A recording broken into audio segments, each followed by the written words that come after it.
चैत महिना तपाईं कर्कट राशि हुनुहुने महानुभाव जनहरूका लागि के छ कस्तो छ भन्ने विषयमा चर्चा गर्छौं।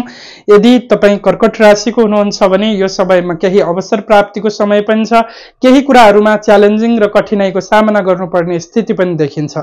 विशेषतः तपाईं कार्यक्षेत्रमा नयाँ अवसर पाउनुहुनेछ, केही स्थान भ्रमणको योगहरू बनिरहेको छ वा विशेष गरेर काम कार्यमा पदोन्नति प्रमोशन्सको सम्भाव्यताहरू केही मात्रामा देखा पर्ने हो भन्न सकिन्छ। विद्यार्थी जनहरूका लागि यो समय राम्रो हो, कम्पिटिसन र एक्जामिनेसनमा विशेष राम्रो हुनेछ। प्रेमिल महानुभावहरूको सम्बन्ध र रिलेसनलाई लिएर यो समयमा राम्रो मान्न सकिन्छ। दम्पति बीच खटपट भन्ने देखा पर्न सक्छ। श्रीमान श्रीमतीको सम्बन्ध सुधारका लागि थोरै प्रयत्न गर्नुपर्ने आधारहरू छन्। नयाँ लगानी र इन्भेस्टमेन्ट गर्ने सोच विचारमा हुनुहुन्छ भने साधारणतया समय राम्रो हो। चुनौतीको सामना गरे तापनि चुनौतीले केही राम्रो अवसरहरू दिलाउनका लागि मद्दत पक्कै पनि पुर्याउनेछ। यहाँले गर्नुभएको सङ्घर्ष र मेहनत बमोजिमको परिणाम प्राप्तिमा थोरै कठिनाइहरू भने पक्कै पनि देखिन्छ। सँगसँगै यहाँको लागि अवसर अपर्च्युनिटीहरू केही मात्रामा मिल्ने हो।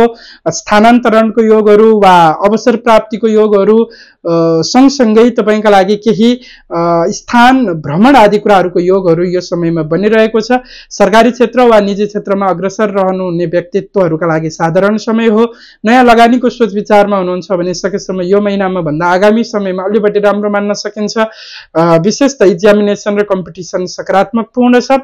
बोली वचनको व्यवहारले अलिकति कठिनमा पार्न सक्छ, बोली वचनमा ध्यान दिनुहोला। रिलेटिभ्स कुटुम्बसँग साधारणतया चाहे जस्तो सम्बन्ध बनाउन नसकिएला कि भन्ने देखिन्छ। यसमा ध्यान दिएर अगाडि बढ्नुभयो भने पक्कै पनि राम्रो हुनेछ। यो थियो कर्कट राशि।